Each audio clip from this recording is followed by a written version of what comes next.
আসসালামু আলাইকুম, আমি নোমান চতুর্থ শ্রেণীর বিজ্ঞান বই নিয়ে ধারাবাহিকভাবে আলোচনা করছি। তার ধারাবাহিকতা এখন তোমাদেরকে 66 নম্বর পৃষ্ঠার যে অনুশীলন আছে সেই অনুশীলন সমাধানটি তোমাদেরকে দিব। 1 নম্বর, সঠিক উত্তরের টিক চিহ্ন দেই। 1, স্কুলের ঘন্টা বাজলে কোন শক্তি উৎপন্ন হয়? এটা হবে শব্দ শক্তি উৎপন্ন হয়। 2 নম্বর, নিচের কোনটি বিদ্যুৎ উৎপাদনের উৎস নয়? বিদ্যুৎ উৎপাদনের উৎস নয় বাতাস, বিদ্যুৎ উৎপাদনের উৎস নয় তেল। 3 নম্বর, রাসায়নিক শক্তি কোথায় পাওয়া যায়? রাসায়নিক শক্তি ব্যাটারিতে পাওয়া যায়। 4 নম্বর, নিচের কোনটি শক্তির দায়িত্বশীল ব্যবহার নয়? এটা হবে অপ্রয়োজনে গ্যাসের চুলা জ্বালিয়ে রাখা। 2 নম্বরে শূন্যস্থান পূরণ করে। ঢ্যাঁস শক্তি আমাদের শুনতে সাহায্য করে। এটা হবে শব্দ শক্তি আমাদের শুনতে সাহায্য করে। 2 নম্বর, উঁচু স্থান থেকে লাফ দিলে ঢ্যাঁস শক্তি তৈরি হয়। এটা হবে গতিশক্তি তৈরি হয়। 3 নম্বর, গরম পানির ফ্ল্যাগ ব্যবহারে ঢ্যাঁস শক্তির অপচয় কমে, তাপ শক্তির অপচয় কমে। এরপরে 3 নম্বর, বাম পাশের সাথে ডান পাশের মিলকরণ। বাম পাশের সাথে আমরা ডান পাশের মিল করব। এক বস্তু থেকে অন্য বস্তুতে সহজে স্থানান্তর হওয়া শক্তি হলো তাপ শক্তি। এটা কি হবে? তাপ শক্তি। ফ্রিজের দরজা বেশিক্ষণ খোলা না রাখা এটি হবে ভালো অভ্যাস। তেলে জমে থাকা শক্তি হলো রাসায়নিক শক্তি। বাদ দিয়ে আটকে রাখা পানিতে জমে থাকা শক্তি হলো স্থিতি শক্তি। 4, সংক্ষিপ্ত প্রশ্নের উত্তর। 1, রাসায়নিক শক্তি কি? প্রথমটা হলো রাসায়নিক শক্তি কি।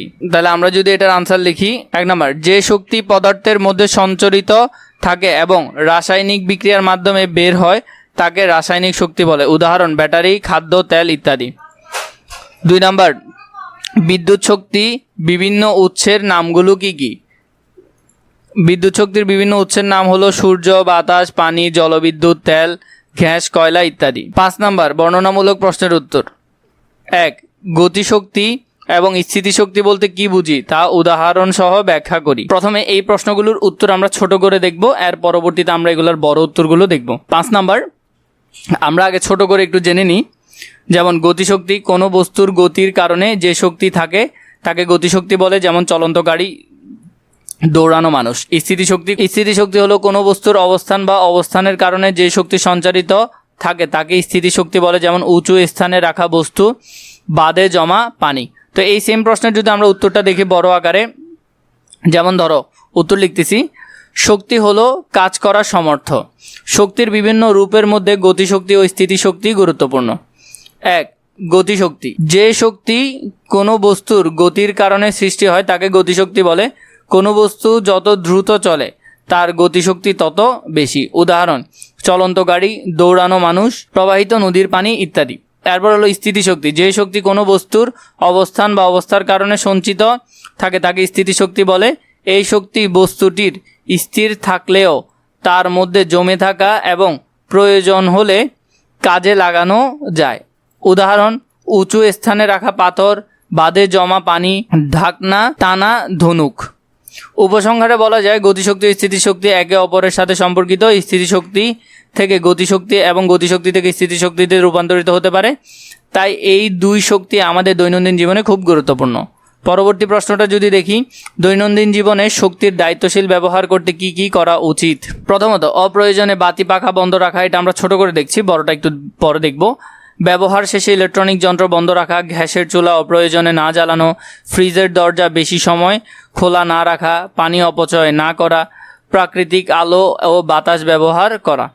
এটার যদি আমরা বড় উত্তরটা দেখি, এখানের মধ্যে শক্তি আমাদের জীবনের একটি গুরুত্বপূর্ণ সম্পদ, তাই এর সঠিক ও দায়িত্বশীল ব্যবহার করা অত্যন্ত প্রয়োজন। নাইলে অপচয় থেকে ভবিষ্যতে শক্তির সংকট দেখা দিতে পারে। দায়িত্বশীল ব্যবহারের উপায়গুলো হলো, প্রথমত, অপ্রয়োজনে বাতি পাখা ও বৈদ্যুতিক যন্ত্র চালু রাখা যাবে না। 2, ব্যবহার শেষে কম্পিউটার, টিভি, লাইট ইত্যাদি বন্ধ রাখতে হবে। 3, গ্যাসের চুলা প্রয়োজন ছাড়া জ্বালিয়ে রাখা যাবে না। 4, ফ্রিজের দরজা বেশি সময় খোলা রাখা উচিত নয়। 5, পানির অপচয় বন্ধ করতে হবে এবং পাম্প অপ্রয়োজনে চালু রাখা যাবে না। 6, দিনের বেলায় সূর্যের আলো ব্যবহার করা উচিত। 7, শক্তি সাশ্রয়ী যন্ত্রপাতি ব্যবহার করা ভালো অভ্যাস। 8, হাঁটা বা সাইকেল ব্যবহার করলে জ্বালানি সাশ্রয় হয়। উপসংহারে বলা যায়, আমরা যদি সচেতনভাবে শক্তি ব্যবহার করি তাহলে অপচয় কমবে এবং পরিবেশ রক্ষা হবে। ভবিষ্যৎ প্রজন্মের জন্য শক্তি সংরক্ষণ করা আমাদের দায়িত্ব। এখান থেকে সুন্দর করে তোমরা এই অধ্যায়ের পুরোপুরি ধারণা নিয়ে নিবে এবং এর পরবর্তীতে কোনো পৃষ্ঠা প্রয়োজন হলে নিশ্চয়ই আমাকে কমেন্ট করে জানাবে।